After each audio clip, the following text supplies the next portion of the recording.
Bueno, muy buenas tardes a todas, a todos. Hoy día me corresponde iniciar el módulo de resolución, de mediación y resolución de conflictos, que va un poco en la misma línea de lo que veíamos anteriormente en el módulo de comunicación estratégica. Así que como que se van complementando y ese iba como la línea del módulo de liderazgo, ¿no? Es como es toda una mirada respecto de cómo podemos gestionar en forma más efectiva las organizaciones. Y en particular, ¿cierto? Entrando hoy día, en la tarde de hoy, en una área que es muy importante para la gestión de las organizaciones que tienen que ver con la resolución de los conflictos. Bueno, el módulo está planteado para dos sesiones, la de hoy y la del próximo día jueves, ¿cierto? Y vamos a tratar las causas de los conflictos en las organizaciones, por ejemplo, vamos a ver hoy día. Vamos a responder una consulta de cómo tomar una postura de mediación ante un conflicto. Y el próximo jueves vamos a revisar claves para la solución de conflictos y en particular vamos a revisar la herramienta que es la herramienta de la negociación. ¿Ya? Ese es el contenido que está planteado para este módulo. Yo espero que podamos efectivamente avanzar en su desarrollo y no excedernos en el tiempo.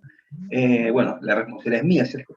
Como pasó en la última clase que estuvimos juntos, que nos pasamos un poco. Así que vamos a hacer lo posible para que en la parte final de la jornada dejemos un espacio para poder responder aquellas dudas que ustedes puedan tener, ¿ya? O las pueden ir poniendo por chat y las vamos comentando durante el transcurso del desarrollo de esta sesión. Estos días vamos a hablar de una cuestión que tiene que ver con los conflictos, ¿cierto? Si vamos a hablar de cómo sostener una postura, ¿cierto? Eh, mediadora ante un conflicto, lo primero que tendríamos que hacer, por tanto, es hacernos la pregunta de qué es un conflicto, ¿no? Y acá nosotros nos hacemos esta pregunta de qué es un conflicto. Nos vamos a encontrar que todos y cada uno de los que estamos en esta sesión tenemos una posición frente al tema. ¿Ah? Todos, probablemente cada uno se imagina lo que entiende por conflicto y algo completamente normal. Cuando pensamos en conflicto pensamos en algo que tiene un grado de violencia, ¿no? Nos tiramos las mechas y vemos dos niños que se están tirando las mechas, pero también podemos imaginarnos un par de niñas tirándose las mechas. O sea, no es una cuestión exclusiva de niños, sino también las niñas también se tiran de las mechas, pero también los jóvenes. ¿Ah? Los jóvenes también tienen conflictos, ¿cierto? Y en algunos casos pueden llegar a cierto nivel de agresividad. Entonces, niños jóvenes tienen estos problemas, pero también lo tienen los adultos y las adultas. También tenemos conflictos, ¿cierto? En este grupo horario. ¿Qué pasa con las personas mayores? Bueno, las personas mayores también hay conflictos. Puede ser muy grave, ¿no? Y algunos pueden decir, bueno, pero eso es más bien una cuestión masculina, ¿no? No, también tenemos conflictos entre las mujeres. Por tanto, nosotros podríamos decir los conflictos afectan, ¿cierto? O implican a todos los grupos etarios, niños, jóvenes, adultos, personas mayores, y a todos los sexos. O sea, aquí no es un dominio exclusivo de mujeres, hombres, quienes tienen más conflictos. Es una cuestión que va a atravesar en forma bastante igualitaria, ¿cierto?, a los distintos grupos etarios y a los a las diferenciaciones sexuales, ¿cierto?, de las personas. Por tanto, cuando nos hacemos esta pregunta, lo hacemos en un contexto en donde ya debemos tener claro que los conflictos son como transversales. No es exclusivo de un grupo de personas que tienen determinadas características, no, es una cuestión más bien transversal. Y claramente vamos a tratar de responder esta pregunta en esta sesión, indagando respecto de las causas de los conflictos y cómo podemos mediar entre ellos. Ahora, tenemos que decir que el conflicto es un fenómeno natural en toda sociedad, ¿ya? No es una cuestión extraña, sino que es un fenómeno natural en toda sociedad y es consubstancial a la vida en sociedad. O sea, algo que se produce, ¿cierto?, por el solo hecho de vivir en sociedad. Ahora, las disputas son una constante histórica, ¿no?, puesto que han sufrido en todas las épocas y en todas las sociedades a lo largo de nuestra historia. El cambio social que determina toda la dinámica de la vida de los seres humanos es una consecuencia que debe ser imputada, pero de modo mayoritario, no de manera exclusiva o absoluta, al conflicto. Por lo anterior, el conflicto es una situación natural que es propia de la vida en sociedad. ¿Y por qué es tan natural el conflicto, no? Básicamente, porque somos personas singulares. Cada uno de nosotros, cada una de las personas que está aquí en esta sesión tiene una posición particular sobre la vida. Coincidimos en muchos aspectos probablemente, pero cada uno de nosotros tiene una perspectiva bastante clara de la vida. Y esa perspectiva puede ser diametralmente opuesta o puede ser distinta en algunos aspectos a las perspectivas que tienen otras personas, y eso es completamente normal. ¿Qué es lo anormal entonces? La forma en que gestionamos, la forma en que enfrentamos los conflictos probablemente. Ahí es donde se producen ciertas cuestiones que efectivamente podrían ser, entre comillas, anormal, pero que existe el conflicto, existe la diferencia, es completamente normal. Por eso nosotros podríamos utilizar distintas definiciones de conflicto, pero podemos tratar de explicar esta, que es una de las más genéricas que yo conozco, que tiene que ver que el conflicto se define como una estructura de relaciones en la que unas entidades sociales, personas, ¿cierto?, apuntan a metas opuestas, ¿ya?, afirman valores antagónicos o tienen intereses divergentes. Esas son básicamente las tres áreas de los conflictos. ¿Por qué tenemos conflictos? Porque tenemos metas, tenemos objetivos distintos, ¿ah? Porque tenemos posiciones en la vida distintas, y porque tenemos intereses que son divergentes. Entonces, estos tres elementos van a configurar la aparición del conflicto. ¿Ah? Es natural. No todos, ¿cierto?, pensamos lo mismo, no todos queremos lo mismo de la vida, ¿ah? No todos tenemos los mismos principios y valores, ¿cierto? ¿Ah? Y en algunos casos estos valores van a ser antagónicos, ¿no? Van a ser contraproducentes unos con otros. O tenemos intereses divergentes respecto de lo que hay que hacer hoy día, ¿ya? Entonces el conflicto no es una cuestión, no es el fin del mundo, no se va a acabar el mundo porque tenemos un conflicto. Claramente hay personas, ¿cierto?, que están como muy interesadas en que los conflictos se agudicen. ¿Ah? Yo conozco algunas personas muy cercanas, o sea, todos tenemos algún familiar, yo tengo una tía en particular con la que compartí la once del día de ayer. Ella generaba conflictos artificiales, agrandadas, cuestiones que la verdad que no eran tan importantes, pero para ella la ponía como muy, muy relevante y tenía como esta característica que algunos le llaman que era un poco cizañera, ¿no?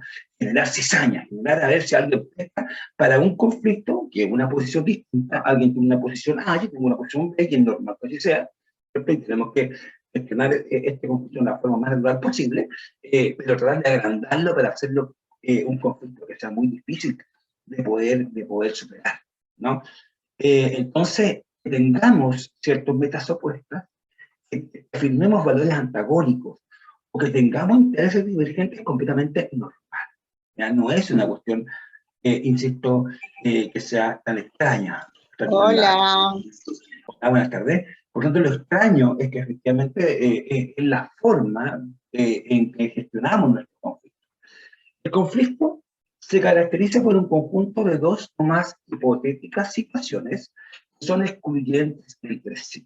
Esto quiere decir que no pueden darse en forma simultánea. No puede ganar el Colo-Colo y la Universidad de Chile a la vez. Uno de los dos va a perder, ¿ya? Por lo tanto, cuando surge un conflicto, se produce un enfrentamiento, una pelea, una lucha o una discusión donde una de las partes intervinientes intenta imponerse a la otra, ¿ya? Y acá hay una cuestión bien importante que tiene que ver con que sostenemos, por ejemplo, que el club deportivo es mejor que el otro, y el otro, ¿cierto?, el que está en la otra parte, se te dice, pero ¿cómo se te ocurre si efectivamente es mucho mejor que el otro? ¿Ah? Entonces ahí tenemos efectivamente dos hipotéticas respuestas a la vida, ¿ya?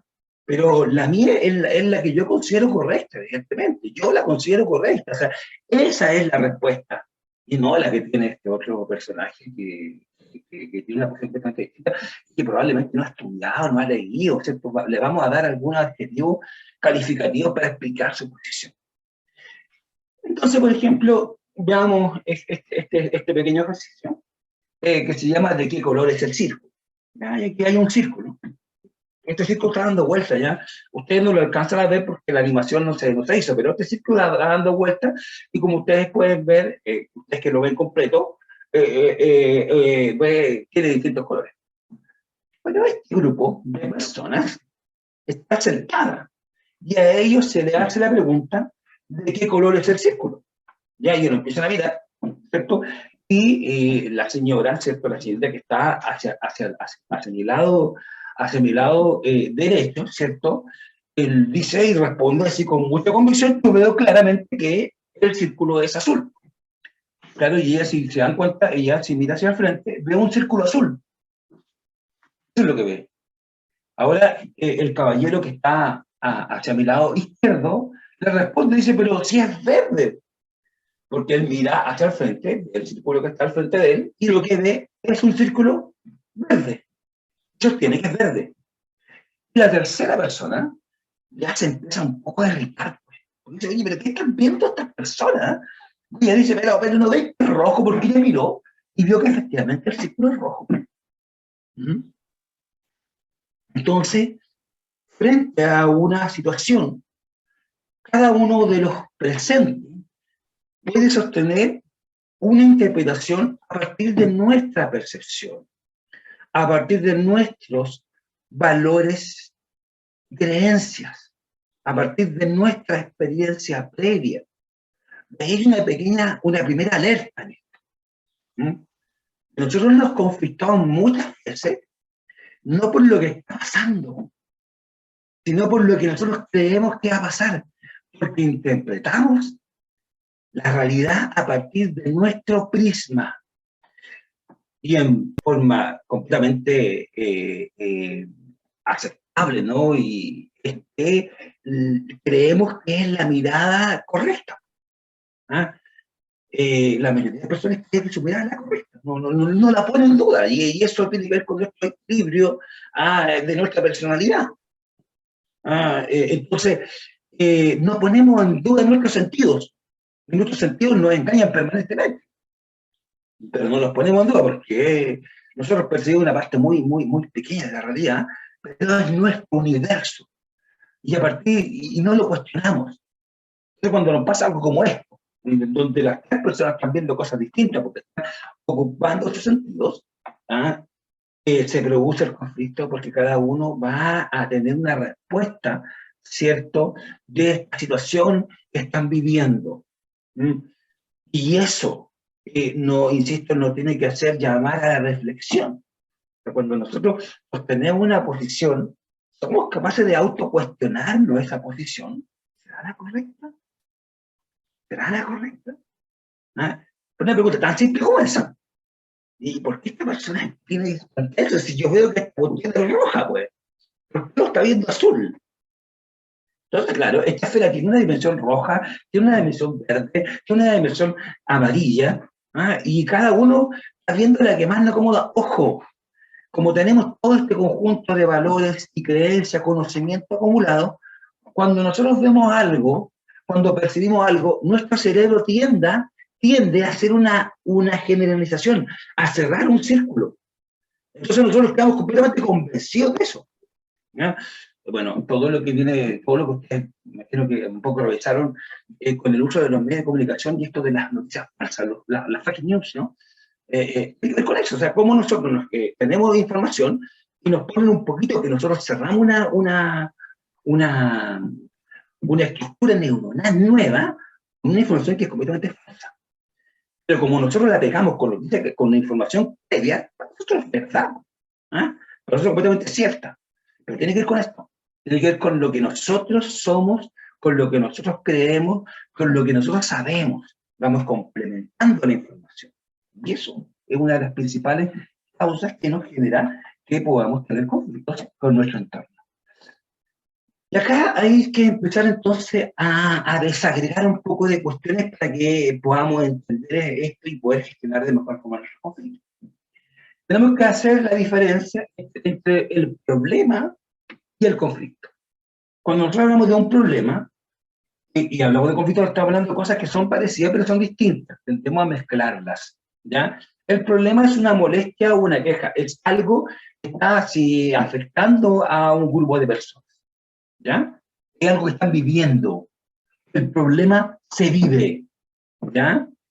El conflicto es un desacuerdo entre las partes, ¿ya? Es un desacuerdo. Ante un problema, ante una molestia o una queja, puede aparecer un conflicto, pero no necesariamente. Porque el problema, ¿cierto?, es lo que están viviendo y el conflicto es lo que están sintiendo las partes. El problema es un hecho encontrado o demostrado. El problema siempre tiene que ver con una situación que están viviendo personas. Personas que están claramente localizadas, están determinadas, ¿no? Y ahí es donde nosotros tenemos algunas dificultades para poder definir problemas, porque realmente decimos, bueno, el problema lo tenemos todos, el problema es del país. Y cuando hablamos de esas generalidades, ¿cierto? Esta generalización, el problema es un problema nacional, bueno, y el problema es de todos, finalmente el problema es de nadie, todo es nada, ¿no? Claro, el problema no, es todo lo contrario. Claramente está localizado, porque por hecho encontrado y demostrado, está en algún lugar y está afectando a algunas personas. ¿Ah? El problema no es de todos, el problema es de ciertas personas, ¿cierto?, que están viviéndolo, ¿ah?, que lo están padeciendo, como veíamos en el primer punto. En cambio, el conflicto es un enfrentamiento por algún motivo. Y ahí es donde finalmente lo que se dice que es un problema nacional, realmente es un conflicto nacional. No es un problema, es un conflicto. Tenemos posiciones frente a los temas que son divergentes. ¿Cómo enfrentamos la drogadicción? ¿Cómo enfrentamos la violencia? Entonces, y se habla del problema, no, es un conflicto frente a cómo enfrentamos un problema. Pero el problema, y ahí hay una cuestión que me sale completamente de esto, realmente nosotros en Chile queremos aplicar una receta que es igual para todo el problema de Arica Punta Arenas. Y eso no funciona, porque son problemas distintos. Asuntos que no se pueden solucionar. Un problema es un asunto que hoy día, en este momento, no podemos solucionar. Resulta que este grupo de personas que vive en la población Nueva Esperanza no carece de servicio de agua potable. Hoy día no tiene agua potable. Ese es un problema, que lo están viviendo, lo están padeciendo. En cambio, el conflicto es una contraposición de intereses sociales, económicos o puntos de vista. Bueno, ¿por qué no tienen agua potable? Bueno, porque son, porque no tienen la capacidad de contratarlo, no han hecho las gestiones, no, porque no es un problema técnico, o sea, distintas miradas, ¿cierto?, frente a este problema. Y eso genera el conflicto. No, el problema se tiene que solucionar de esta forma A, forma B, forma C. Este es el conflicto. Pero el problema lo siguen viviendo este grupo de personas que viven en esta población Nueva Esperanza. El problema es una situación en la que se observan dificultades, que tiene dimensiones objetivas que se pueden cuantificar. ¿Ya? El problema se puede medir, ¿no? Afecta a tantas personas de tales edades, ¿cierto? Y de esta o de esta otra forma. El conflicto es una discusión entre dos o más personas que no llegan a un acuerdo, ¿no? Muchas veces el problema es que no logramos definir claramente el problema, ¿no? Y tenemos definiciones contrapuestas del problema, y eso efectivamente es un conflicto. Pero el problema sigue siendo el mismo. Siguen siendo estas 40 personas que carecen de servicio de acceso a la laboral. ¿Ah? El problema es que incomprensión se produce en base a un asunto objetivo. Efectivamente, es una incomprensión social. Hay un estándar de la sociedad que no se está cumpliendo. ¿Ya? Hay una cuestión que efectivamente no se está cumpliendo y por tanto genera este problema. En cambio, el conflicto es un acuerdo no consensuado entre dos o más grupos de personas. Y esto es bastante frecuente en las organizaciones. Pasa lo siguiente, o sea, creemos que estamos de acuerdo, pero no estamos de acuerdo. Porque es un acuerdo no consensuado. El conflicto es que yo creo que la mejor fórmula es la fórmula A. ¿Mm? Y como es la fórmula A, por lejos la mejor, por lejos, ¿no? Es la que se tiene que desarrollar, pero resulta que el resto del grupo cree que la mejor solución es la D, es la C, es la D, es la E, y así siempre. O sea, hay 20 soluciones, pero yo creo que la mejor. Entonces tiene que ver con el conflicto que genera a partir de este acuerdo no consensuado. No hay un consenso. Yo creo que hay un consenso, pero la verdad es que no lo hay. ¿Mm? Entonces, ahí es donde efectivamente se va a generar este conflicto. Entonces, cuando nosotros miramos la evolución de este concepto, es importante que lo miremos, porque aquí vamos a ver muchas personas que están anclados en definiciones conceptuales de conflicto que ya no están vigentes. Entonces, la primera parte, todo lo que se investigó en la primera década del siglo XX, mencionan el conflicto como algo a evitar. ¿Ah? Y aquí hay estudios bastante serios que se hicieron hace 90 años atrás, de Mayo, ¿cierto? Mayo, y varios otros investigadores que van a plantear que efectivamente el conflicto es algo que hay que evitar. ¿Ah? Y ya se aplican enfoques conductistas, ¿cierto? Para poder evitar el conflicto. Porque efectivamente era algo negativo, se veía como algo negativo. Lo que hay que hacer es evitar conflicto. Ahora, hay que decir que todas estas teorías de evitación están completamente superadas. El conflicto, ¿por qué? Porque básicamente nosotros sabemos que hoy día que el conflicto es algo natural. Por tanto, no es algo que podamos evitar. No es algo que podamos evitar. Lo que sí hacemos, lo invisibilizamos. Hacemos como que no tenemos conflicto, pero tenemos conflicto. Entonces nos relacionamos de forma pseudoarmónica. Hay una armonía aparente. El conflicto ahí, pero nosotros no lo queremos mirar. Esto es típico de nuestra idiosincrasia, ¿no? Metemos la basura debajo de la alfombra. ¿Ah? Hacemos como que no tenemos prueba, pero sí tenemos conflictos, sí tenemos posiciones distintas. Lo que no sabemos es respetar nuestras posiciones distintas. Y para probar que efectivamente seguimos con esto que hay que evitarlo, está el dicho propio, ¿cierto?, que se multiplica en Chile de que, bueno, no vamos a hablar ni de política, ni de religión, ni de fútbol, porque eso nos divide. No hablamos de los temas más importantes, más interesantes, porque nos divide. El tema es que no aprendemos a respetarnos. Si tenemos derecho a tener diferencias en esos aspectos y en todos los demás. Pero como no logramos, ¿cierto?, respetarnos porque tenemos posiciones contrapuestas, ¿cierto?, que mejor evitemos hablar de eso. ¿Mm? Y eso efectivamente es lo que lo que se conoce como la pseudoarmonía. O sea, hacemos como que estamos de acuerdo, pero no estamos de acuerdo porque no hablamos los temas que tenemos diferencias. Entonces las diferencias se agudizan, se profundizan, porque no se discuten. ¿Mm? Entonces el conflicto es algo positivo, eso es lo que dicen las teorías más contemporáneas. De hecho, la teoría interaccionista, ¿cierto?, plantea que el conflicto es una situación natural que propia de la vida en sociedad. ¿No? Por el solo hecho de tener esta característica singular que tenemos, nosotros vamos a tener conflictos. ¿Mm? Y es algo que es normal, ¿ya? Ahora, lo importante es cómo gestionamos el conflicto. Y el conflicto se debe gestionar a través de líderes en niveles mínimos, es decir, antes que se hayan convertido en grandes conflictos. La tarea que tiene el líder es gestionar conflictos. ¿Pero cuándo? Cuando el conflicto está en la etapa inicial, cuando está en la primera etapa. ¿Ah? Antes que el conflicto haya explotado, porque cuando explotó el conflicto, evidentemente va a ser más costoso la resolución del conflicto.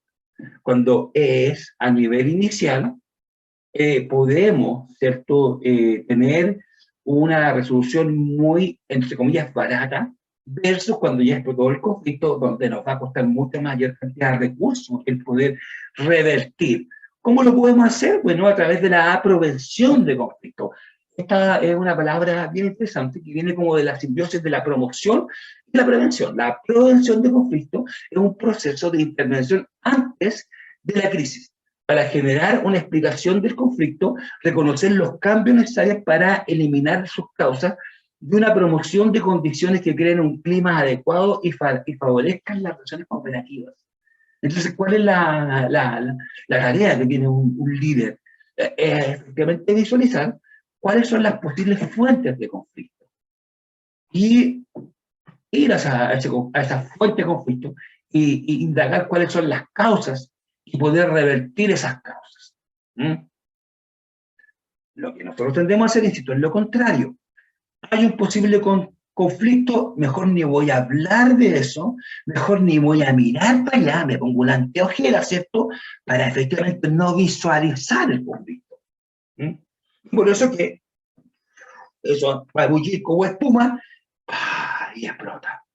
¿Mm? La pseudoarmonía no nos sirve. Aquí tenemos que ser súper claros en identificar los conflictos y gestionarlos en esta primera etapa, cuando efectivamente no ha llegado aún el agua al río, como se dice. ¿Ah? Antes de eso, el poder identificarlo y gestionarlo. Y aquí, claramente, cuando nosotros vemos la diferencia, ya vimos que conflicto y problemas son cuestiones distintas, pero básicamente son parte de un mismo proceso.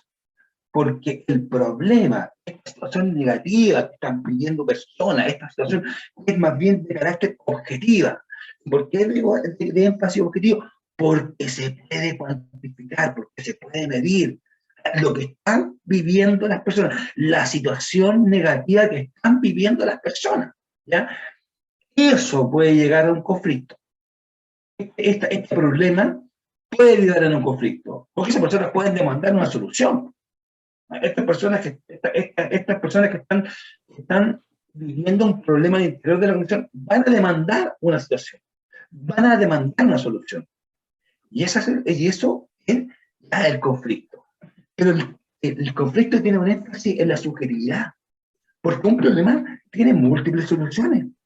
Entonces, el conflicto está dado porque queremos la solución A, la solución B, la solución C. Yo quiero una solución a mi problema habitacional, pero yo quiero una vivienda que sea digna, decente y que esté en el centro de la ciudad, o que esté al lado de la estación del metro. ¿Mm? Claro, y ahí es donde vamos a tener distintas miradas sobre el problema, miradas contrapuestas frente al problema. ¿Ya? Y ese es el conflicto. Pero hay que tener claro dónde está la causa del conflicto, del problema. Acá, si nosotros hubiésemos abordado el problema, ¿cierto? En una fase inicial, no se hubiese generado el conflicto. Entonces, cuando miramos el conflicto como proceso, nosotros tenemos que entender que parte desde necesidades insatisfechas, que sería como la primera fase del conflicto. Hay ciertas necesidades que tiene la persona, en este caso la necesidad de vivienda, el ejemplo que estaba citando, que no está siendo satisfecha. Si eso continúa en el tiempo, eso se transforma en un problema. Ya hay una situación que afecta a un grupo de personas que tiene que ver con una carencia, con una situación negativa. Y aquí ya tenemos un problema y estamos en la segunda fase. ¿Ya? Y esto pasa a una tercera fase cuando este problema explosiona, explota. ¿Ya? Como puede ser que estas personas no tengan vivienda digna, ellos mismos van a estar en un conflicto porque van a querer uno solución A, solución B, solución C. Las autoridades también van a estar metidas en este conflicto. Ahí tenemos la dice, ahí ya el agua llegó al río y explota esto. Entonces, nosotros qué hacemos con la prevención es enfrentar esto en lo posible en la primera fase. Cuando descubrimos que tenemos necesidades insatisfechas, que hay necesidades insatisfechas al interior de la organización, ahí es donde efectivamente nosotros nos visualizamos cuáles son las causas para poder gestionarlas. O si ya tenemos instalado un problema, lo mismo, cuáles son las causas de ese problema para poder revertirla y efectivamente gestionar ese conflicto en una fase inicial y no que llegue a la crisis, no que llegue a la explosión, ¿cierto?, que se da en la tercera fase. La verdad es que escribir esto, ponerlo en una lámina, es relativamente sencillo, ¿no? Reconocerlo en la realidad es una cuestión un poco más dificultosa, pero lo primero que tenemos que decir es que cada uno de nosotros tenemos la capacidad para darnos cuenta. ¿ya? Tenemos que percudirnos de esta pseudo-armonía que tiende a llevarnos, ¿cierto?, a muchos, nos dicen, bajarle el perfil al problema, ¿ah? Y efectivamente darle, ser exhaustivo en la mirada, en la observación de cuáles son las necesidades que tenemos insatisfechas en nuestra organización, cuáles son los problemas que estamos viviendo, para poder efectivamente gestionarlo de una forma tal que podamos evitar que eso se transforme en una crisis, en un conflicto mayor, y en donde el costo de volver a la normalidad, ¿cierto?, va a ser mucho más alto que si lo hacemos a nivel de primera o segunda fase del conflicto.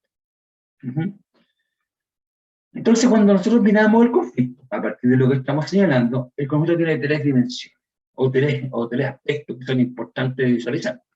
Tiene una visión que tiene que ver con el problema, es un componente, el problema, ¿cierto?, la situación, o la dimensión objetiva del problema. Tiene una dimensión de las personas que están siendo afectadas por este problema, y tiene una dimensión del proceso. ¿En qué etapa, cierto, de desarrollo está este conflicto? Cuando nosotros miramos los elementos que son relacionados con el problema, aquí vamos a ver que hay tipos de conflictos que son distintos, que tienen que ver con las causas, ¿no? Básicamente conflictos de relación, comunicación.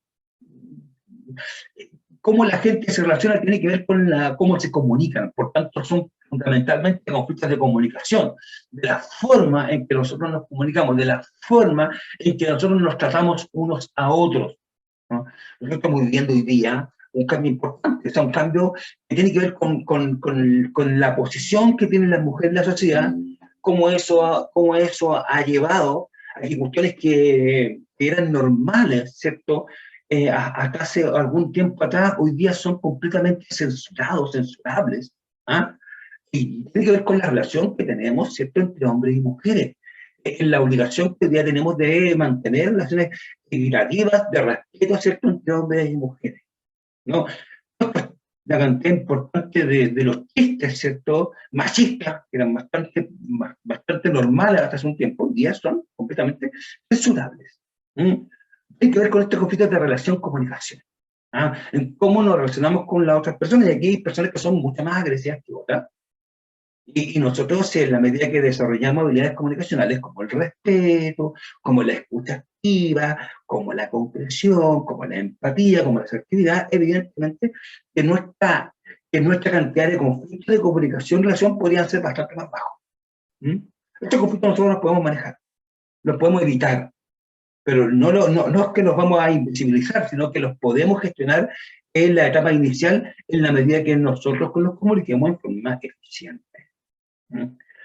En cambio, los conflictos por preferencias, valores o creencias son un poco más difíciles de gestionar, porque tienen que ver con lo que yo les decía antes, con todo el bagaje previo que tienen las personas, con toda su historia, como la forma en que están viendo la vida, con la forma que tienen de resolver sus conflictos. Puede ser en general una forma violenta, una forma poco eficiente, y que genera efectos nocivos, ¿cierto?, en su entorno. Tiene que ver con estas preferencias, valores y creencias de las personas, y eso es un poco más complejo, porque evidentemente tiene que ver con el otro, tiene que ver con lo que está percibiendo, con lo que está sintiendo la otra persona. Y los conflictos de intereses. Conflictos por recursos, cómo vamos a gastar los recursos, qué vamos a hacer con los recursos, cómo utilizamos los recursos, conflicto por las actividades, qué es lo que vamos a hacer con esos recursos. Entonces ahí, y esos son claramente conflictos mucho más organizacionales. Existe el conflicto de relación-comunicación, el conflicto que nosotros tenemos que abordar siempre, y se resuelve comunicándonos de forma efectiva. El conflicto por preferencias, valores y creencias se nos va a dar siempre, porque es normal que las personas tengan posiciones distintas. Y los conflictos por interés también se nos van a dar, y son propios de la gestión. En la medida que nosotros hacemos cosas, vamos a querer algunos usar recursos para una cosa u otros para otras cosas. Entonces se van a dar este conflicto por intereses. Y esos son los elementos que tienen que ver con el problema. Ahora visualicemos los elementos relativos a las personas. Y acá hay varios elementos que son importantes a considerar. El primero tiene que ver con el protagonismo personal. como veíamos, cada persona tiene un estilo de comunicarse, cada persona tiene una forma de relacionarse con las demás, ¿cierto? Que puede generar, ¿cierto? Conflictos, o que puede agudizar los conflictos. También puede gestionarlo en forma adecuada. O sea, ahí hay protagonismo que tiene que ver con las capacidades, ¿cierto?, que tiene cada una de las personas. La dinámica del poder en la relación, la forma en que se relacionan, ¿cierto?, las personas que tienen algún nivel de autoridad al interior de la organización. Aquellos que son la directiva, como en el caso de la medida que están en esta escuela, ¿cierto?, que son dirigentes de organizaciones de adultos mayores. ¿Cómo somos capaces de relacionarnos con esta dinámica del poder? La percepción del problema. Y aquí estamos efectivamente en un aspecto que es esencialmente subjetivo, porque cada uno va a percibir desde su experiencia, ¿ya? Y en la medida que no se objetivice, que no se cuantifique el problema, eso se va a agudizar. Bueno, la emoción y los sentimientos es otro elemento importante. Las personas, en la medida que son capaces de gestionar sus emociones, de controlar sus ataques de ira, ciertas situaciones de ira, van a estar en mejor posición, ¿cierto?, que aquellas que no son capaces de hacerlo. Entonces, muchas veces el conflicto se genera porque hay personas que son incapaces de manejar en forma eficiente sus emociones. Las emociones no son para subyugarlas, ni mucho menos, sino para reconocerlas, explicarnos por qué nos sentimos así y gestionarlas, responder a partir de eso, pero no responder desde la violencia, todo lo contrario, sino responder, ¿cierto?, desde que hemos sido capaces de gestionar esta emoción. Las posiciones, aquí entramos un tema mucho más propio de la vida al interior de la organización, donde efectivamente algunas personas piensan A, otras B y otras C, es lo que hay que hacer. Tiene que ver con la posición que establece la directiva, la posición que establecen los líderes naturales al interior de la organización y que efectivamente pueden ser contraproducentes, ¿cierto? Pueden ser divergentes y van a agudizar los conflictos. Los intereses y las necesidades, que es propio de las personas, a lo que efectivamente quieren y lo que no quieren, lo que necesitan, ¿cierto?, y lo que no necesitan, ¿ya? Y las personas evidentemente tienen intereses y necesidades particulares. Yo les decía que para desarrollar un buen trabajo en equipo, tenemos que ser capaces de agrupar estos intereses, estas necesidades en el plan de trabajo para que genere trabajo en equipo, ¿no? Bueno, pero eso es un elemento que efectivamente está ahí. Y lo que hemos repetido varias veces esta tarde, los valores y principios, el conjunto, ¿cierto?, de elementos que le dan el sentido a las vidas de las personas y que pueden ser divergentes, pueden ser contraproducentes unos con otros. Y eso es algo que, en la medida que no hemos desarrollado, ¿cierto?, capacidades, ¿cierto?, o valores relacionados, ¿cierto?, con la no discriminación, ¿cierto?, con la tolerancia, ¿ah? Se vuelven conflictivos. Se vuelven conflictivos porque hay gente que dice, bueno, yo soy del Colo-Colo y no acepto sentarme con alguien de la universidad. Y es un valor que yo tengo instalado, ¿ah?, y que es una guía de mi vida. Sí, evidentemente que esa persona va a ser mucho más conflictiva que aquella que dice, no, sí, la verdad es que yo estoy súper de la Universidad de Chile, de Santo Guantes, pero puedo compartir con otros. Entonces ahí los valores están asentados de forma distinta en las personas, no es una cuestión que sea igual para todos, es distinta para todos, y esa es la realidad. Y finalmente los elementos que tienen que ver con el proceso del conflicto. Y ahí hay cuestiones que son bien importantes, porque los conflictos tienen una dinámica, tienen un comportamiento, ¿cierto?, tienen subidas y bajadas, ¿ya? Y eso es importante reconocerlo, ¿cierto?, en qué etapa estamos. Estamos en la etapa inicial, la primera fase de necesidades, ¿cierto?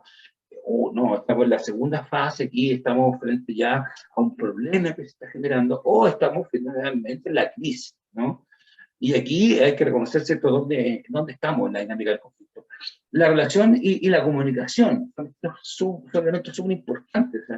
La gestión del conflicto pasa por estos elementos, cómo yo me relaciono y cómo me comunico con personas con las cuales tengo conflicto. ¿Ah? O algunos, ¿cierto? Y esto es como algo bien típico, no, le dejo de hablar. ¿Ah? La hago un desprecio, ¿no? Cuestiones que vienen como de nuestra idiosincrasia, ¿no? Esa es la forma en la que yo me relaciono con el conflicto, ¿no? Entonces, cuando los jóvenes dicen, no pesco, es pseudo-armonía. Hay un conflicto, pero decide no aislarse, no enfrentar. Entonces, las relaciones y la comunicación son centradas en esto, y los estilos de enfrentamiento al conflicto, que tiene que ver con el proceso, pero también tiene que ver con características de la persona, porque cada persona tiene un estilo para enfrentar el conflicto, que tiene que ver con su conjunto de valores y principios que veíamos antes ahí en los elementos de las personas. Entonces, si nosotros estamos frente a un conflicto, y esta etapa de crisis, y tenemos personas que son altamente competitivas, ¿ah? Este conflicto se va a tender a agudizar probablemente. Los dos quieren ganar, los tres quieren ganar los que están en conflicto, evidentemente, que eso genera que ese conflicto sea más complejo de abordar cuando el conflicto lo tienen personas que son mucho más cooperativas, ¿cierto? ¿Ah? Que tienen otro conjunto de valores que buscan, ¿cierto? Que buscan llegar a soluciones versus cosas que lo que quieren es ganar. Entonces, acá nosotros podemos profundizar esto cuando ya entrando a las causas de los conflictos. Y básicamente cuando miramos ya el aspecto más concreto de las causas están determinadas por la interpretación que cada persona le da a los problemas de la organización, y se pueden reconocer los siguientes tipos de causas. La primera, el choque de roles. ¿Ya? Se refiere a cuando una persona tiene múltiples roles al interior de la organización, o cuando no están bien definidas las tareas que le corresponde ejecutar a cada una de las personas que integran el directorio.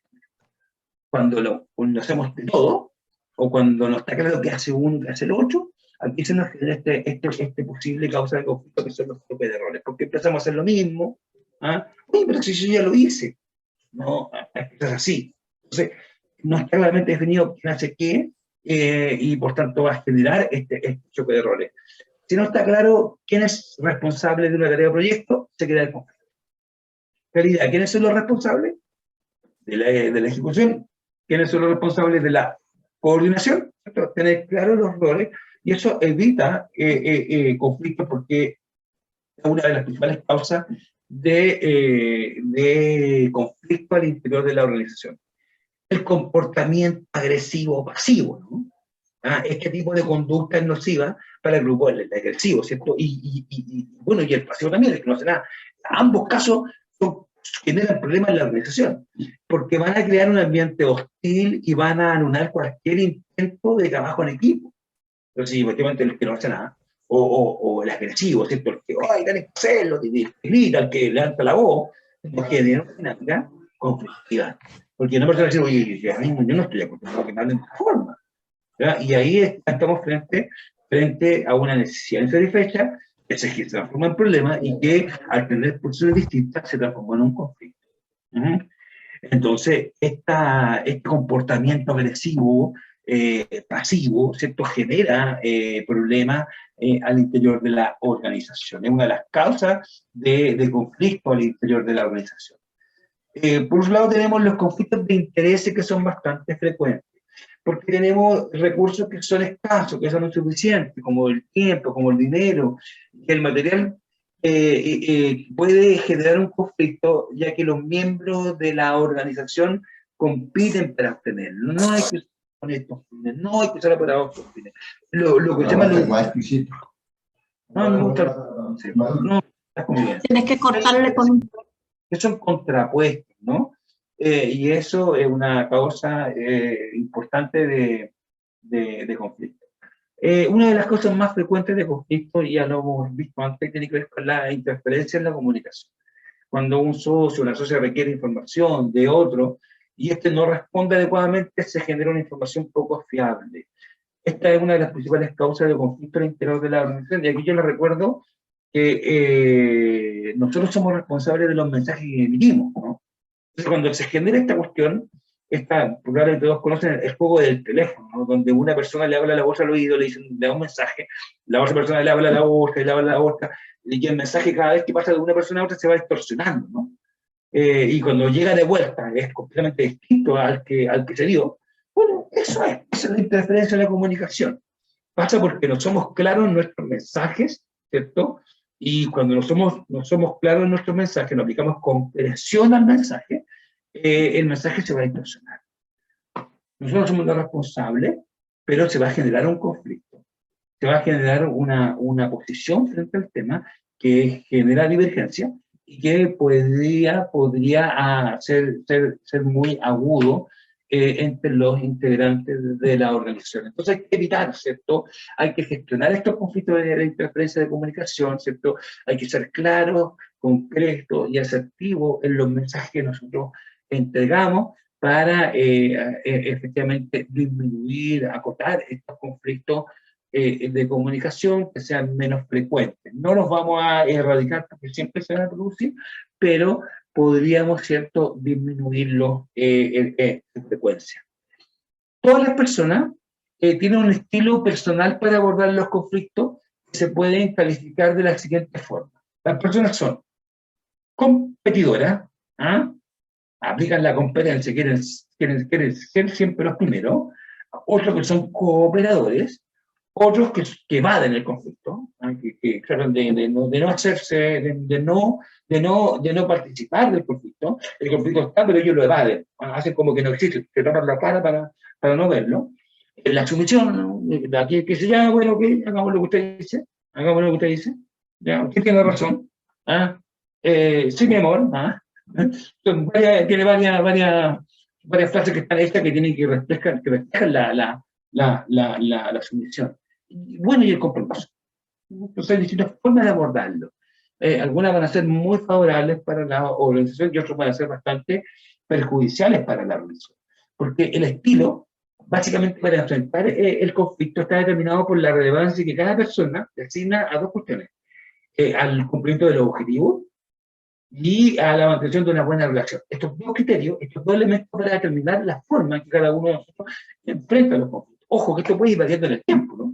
En algún momento nosotros estamos muy interesados en la relación y en otro momento estamos muy interesados en los objetivos.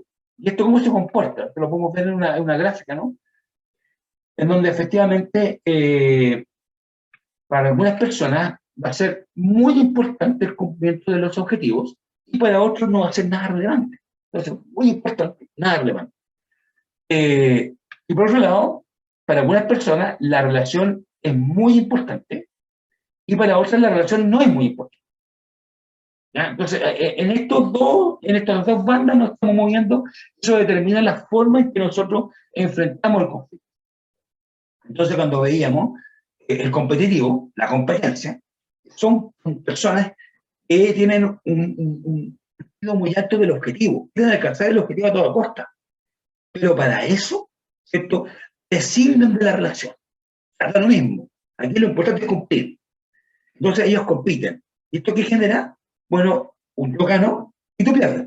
El competidor tiene ese efecto. Cuando yo estoy compitiendo, gano o pierdo. Entonces, para que yo gane, alguien tiene que perder. Entonces genera muchos conflictos. Yo gano este conflicto, yo impuse mi teoría, pero los demás quedaron medio tostados, como se dice, enojados porque se impuso algo que yo no creo que sea lo correcto. Pero, por tanto, va generando otros conflictos. Está la evasión, el evasivo que veíamos. Esta persona le interesa poco el cumplimiento de objetivos y le interesa poco las relaciones. Por tanto, aquí todos pierden. Las cosas no se cumplen, el conflicto se eterniza, yo pierdo, todos perdemos porque no estamos efectivamente solucionando el conflicto. La sumisión, que también la vemos, ¿no? La sumisión es que le interesa la relación, pero no le interesan los objetivos.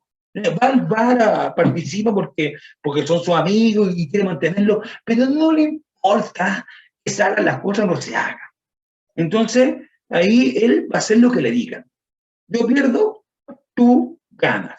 Esa es la persona que tiene este estilo sumiso. Son buenas personas, pero nos privamos de su capacidad muchas veces. El compromiso. Aquellos que su estilo está relacionado con el compromiso. Es producto ya de la negociación. Porque para ellos es importante tanto la relación como el cumplimiento de objetivos. Entonces son personas comprometidas con la organización. Por tanto, tienen una forma de enfrentar el conflicto que es mucho más eficiente que los otros. ¿Ah? No, a lo mejor no llega a cumplir en forma máxima los objetivos, ni mantiene relaciones de nivel más alto, pero sí es un aporte en la gestión de conflictos. Finalmente está la cooperación. La cooperación es el estilo de enfrentar el conflicto en donde todos ganan. Yo gano, tú ganas. El ganar-ganar que se llama. Y eso quiere decir que se busca que se mantengan relaciones de buen nivel, ¿cierto? Porque es importante y se cumplan los objetivos. Y esto también se logra con negociación, fundamentalmente, con mediación también, pero fundamentalmente con negociación. Lograr gestionar los conflictos de forma cooperativa implica un proceso más complejo que la mediación, por ejemplo, ¿ya? Que es la que vamos a revisar un ratito más. Ahora, ¿cuáles son los mecanismos que nosotros podemos identificar para resolver los conflictos? Básicamente se conocen 5 grandes mecanismos, que son la negociación, la conciliación, el arbitraje, la amigable composición y la mediación. La negociación es un proceso de intercambio de información y compromiso en el cual dos o más partes que tienen intereses comunes y otros divergentes intentan llegar a un acuerdo, o sea, que tienen un conflicto, ¿no?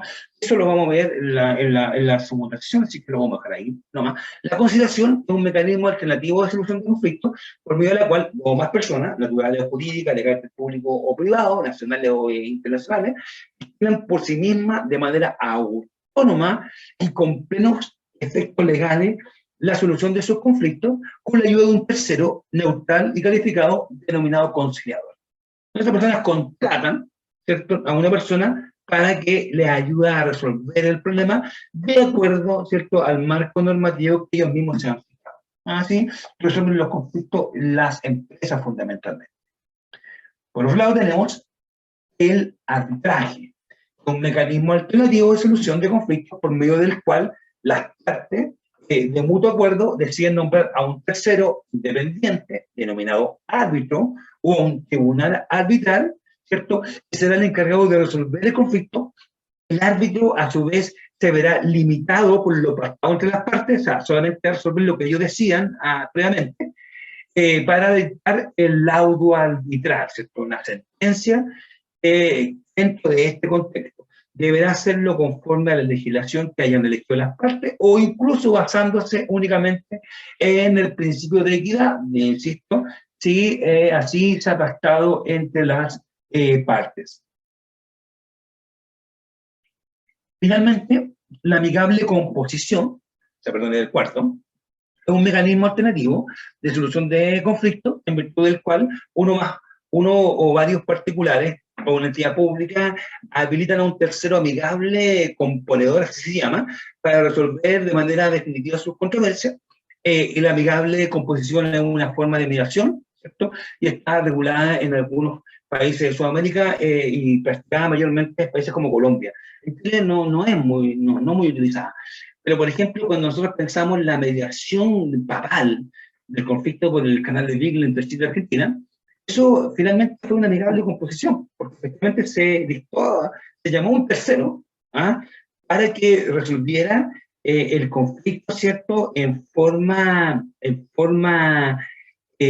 total, ¿ya?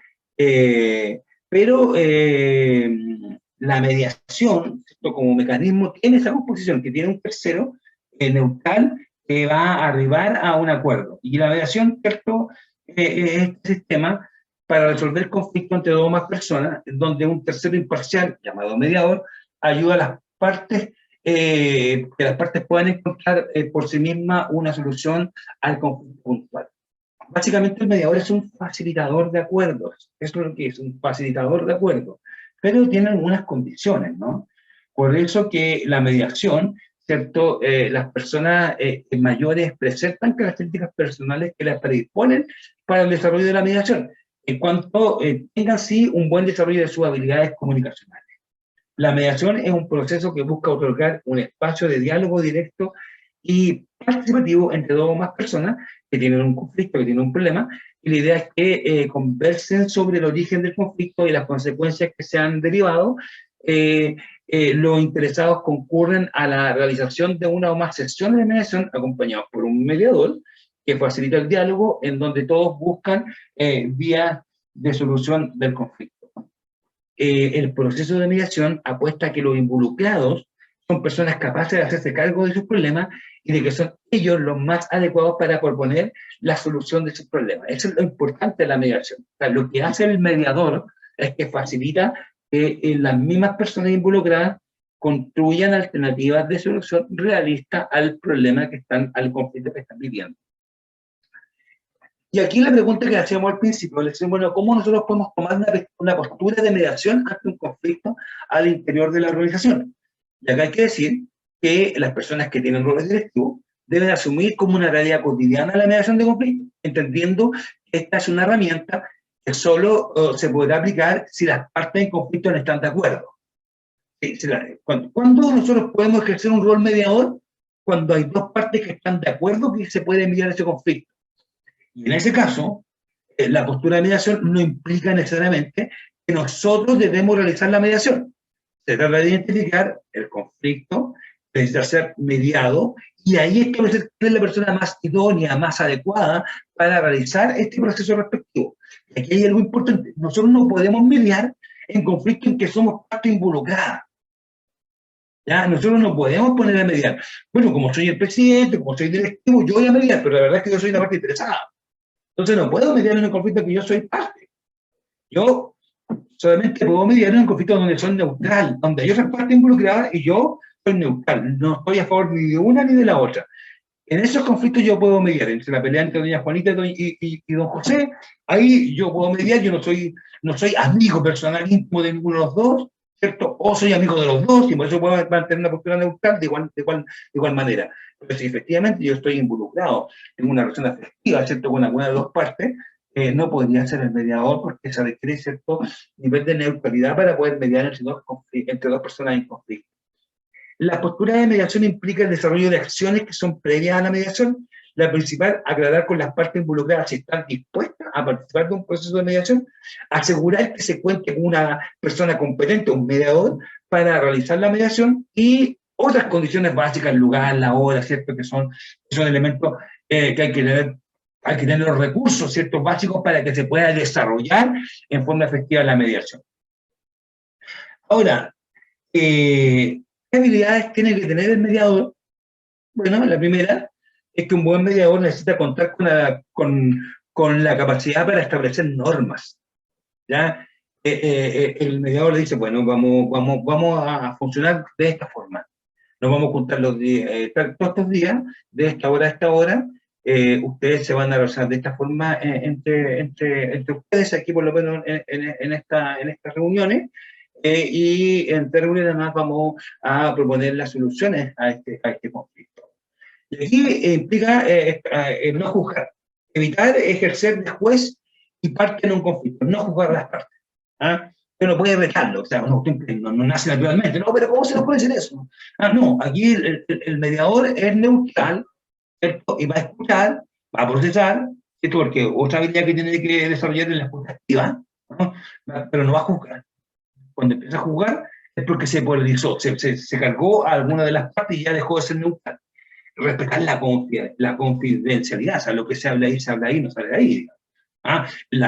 Cuando estamos mediando un conflicto, empiezan a aflorar muchas cosas, ¿no? Y esas cosas tienen que quedar ahí y no pueden salir de ahí. No sancionar, ¿ya? Efectivamente, cuando la mediación se vuelve violenta, ya se acabó. Cuando la gente se empieza a agredir, ya se acabó la mediación. Porque la mediación es un mecanismo de resolución pacífica de conflictos. O sea, si estoy mediando, pero el otro está con un garrote ahí, o está con una pistola, obligando a mediar, ahí no hay mediación. Porque la mediación siempre es un mecanismo alternativo, un mecanismo de resolución pacífica de conflictos. No dar soluciones, escuchar, facilitar la comunicación, clarificar, reformular y generar alternativas, pero en ningún caso deben entregar solución antes de escuchar. El síndrome, evitar el síndrome del experto, ¿no? Evitarlo a toda costa, o sea, escuchar, escribir, si es posible, grabar, si es que grabar, si es que están de acuerdo, para efectivamente evitar esto de dar soluciones previas, alternativas.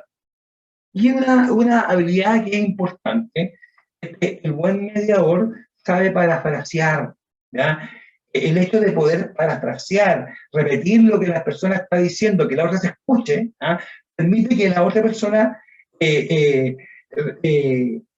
entienda de otra forma lo que está diciendo. Cuando lo escucha en un tercero imparcial, la persona dice, oye, eso estoy diciendo yo. Entonces, usted está diciendo que su conducta es normal. Es normal, no sé, pues, haberle roto toda la ropa al socio, ¿no? Entonces, cuando lo escucha, no, la verdad es que no es normal. Entonces, ya se entiende cuando parafraseamos, pero en eso hay que tener una escucha activa muy bien desarrollada, para que ese parafraseo sea el otro se sienta identificado. Y no es algo que nosotros estamos inventando a partir de lo que me está diciendo. Tratar de no parafrasear significa repetir textualmente lo que me está diciendo el otro. Para que efectivamente se logre este espejo. Se logre que el otro se esté escuchando, pero con una voz neutral. Eso cambia radicalmente las cosas. Entonces, estas habilidades parten de la base que nosotros somos personas que nos podemos comunicar en forma eficiente, que somos capaces de aplicar la concreción, la empatía y la asertividad en nuestras comunicaciones cotidianas, porque a partir de eso vamos a poder desarrollar una mejor mediación. Ahora, ¿cuáles son las etapas que tiene un proceso de mediación? Bueno, un proceso de mediación tiene básicamente 6 etapas. Hay modelos que van a tener más etapas, pero en términos más estandarizados, el modelo, ¿cierto?, de mediación tiene 6 etapas. La fase 1, que se desarrolla antes de empezar la mediación, tiene que ver con la fase de preparación, ver el lugar, la ubicación. El lugar debe permitir el acceso igualitario a las partes involucradas, si van a hacer sesiones largas, hacer descansos, ¿cierto? Y la mesa redonda es como el formato dominante, pero básicamente se trata de que las personas se puedan ver, que podamos tomar nota. Eso es, si vamos a estar todos parados, va a ser difícil. Si estamos sentados, ¿cierto? Estamos viendo las caras, si podemos tomar nota, evidentemente que va a facilitar el proceso. Entonces hay que pensar en un lugar que cumpla con esas condiciones, donde nos podamos mirar las caras y podamos tomar notas. Eso es importante para la fase de preparación de la negociación. Presentación de las reglas del juego. Las normas generales, cuál es el rol del mediador, definir claramente las partes que están en conflicto y aclarar cada una de las etapas del proceso de mediación y las normas específicas de funcionamiento. Cuando habla uno, el otro escucha, por ejemplo. Y las etapas de este proceso van a ser 3 sesiones que vamos a ver hoy, el jueves y el sábado. Entonces, claramente determinar cuáles son los roles y cómo nos vamos a comportar, ¿cierto?, como normas de convivencia en el proceso de mediación. La fase 3, la recogida de información. El mediador, a través de la escucha activa, recaba la visión sobre el problema de cada una de las partes involucradas, resumiendo cada punto de vista, verificando además si hay otras personas involucradas. Porque claro, estamos enfrentando un conflicto, estamos mediando un conflicto, pero sé que tenemos 2 partes en la mesa, que son 4. Los otros 2 no están en la mesa. Entonces, claro, podemos avanzar en la resolución del conflicto, pero el conflicto va a estar igual, porque el 50% de los afectados no está en la mesa. Y aquí lo importante es que se identifiquen y se anoten los temas centrales, marcando puntos de encuentro o aspectos positivos que nosotros vamos indagando en la medida que los involucrados, que las partes involucradas van, ¿cierto?, van respondiendo los elementos que están relacionados fundamentalmente con el problema y con las causas del problema. ¿Ya? La fase 4, ¿cierto?, del proceso implica el aclarar el problema.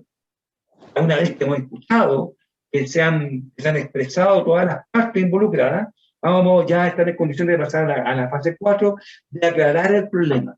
Y aquí hay que intentar el encuadre del conflicto, una lectura alternativa, a partir de la lectura que está haciendo uno y el otro, sin cuestionar los relatos, sin cuestionar lo que nos dijeron, ¿cierto? Separando aspectos subjetivos de los objetivos, aspectos que tienen que ver de cómo nos enfrentamos, de cómo nos sentimos, como el aspecto objetivo que es del problema, ¿sabes? ¿Cuál es la cuantía del problema que genera el conflicto? Destacando los puntos de conexión y ayudando a bajar las posiciones que inicialmente asumieron las partes en conflicto, ¿ya? Muchas veces cuando estamos en esta parte no encontramos problemas. Me miro feo, me habla mal, me habla en un tono que no me gusta. Entonces nos damos cuenta que efectivamente el problema, o sea, algo que afecte negativamente a la persona, a veces no hay. Entonces hicimos un conflicto a partir de una interpretación errónea de conductas de las personas. Esto es bastante frecuente. A veces esta mediación dura una media hora y está resuelta. Cuando ya tenemos cierta habilidad para mediar conflictos.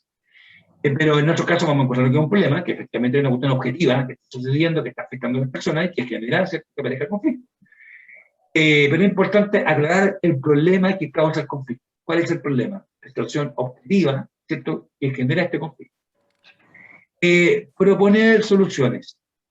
Aquí no hay que coartar propuestas, favoreciendo la creatividad y la cantidad de soluciones, ayudando a combinar propuestas realistas. La propuesta de soluciones viene desde las partes, ¿ya?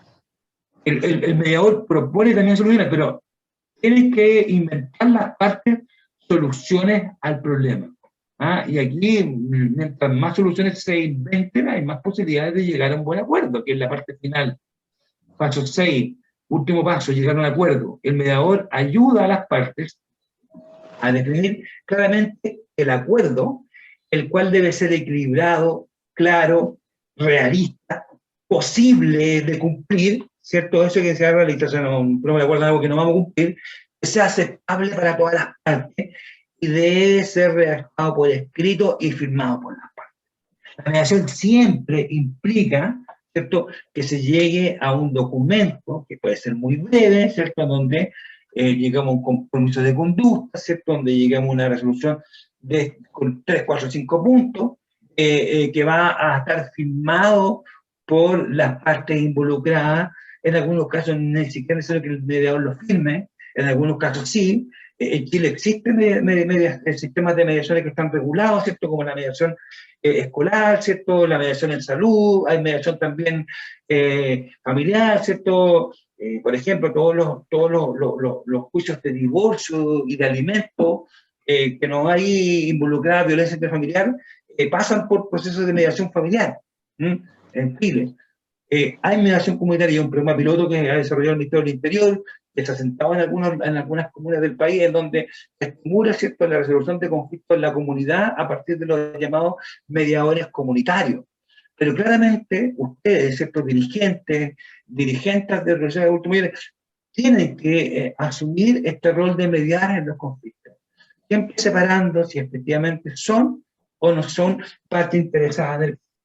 Porque ahí tienen que tener la seriedad. Cuando yo soy una parte interesada en el conflicto, evidentemente que me tengo que desautorizar o inhabilitar como mediador, porque efectivamente soy una parte interesada. La mediación es una herramienta interesante, no es tan simple de aplicar a primera vista, ¿no?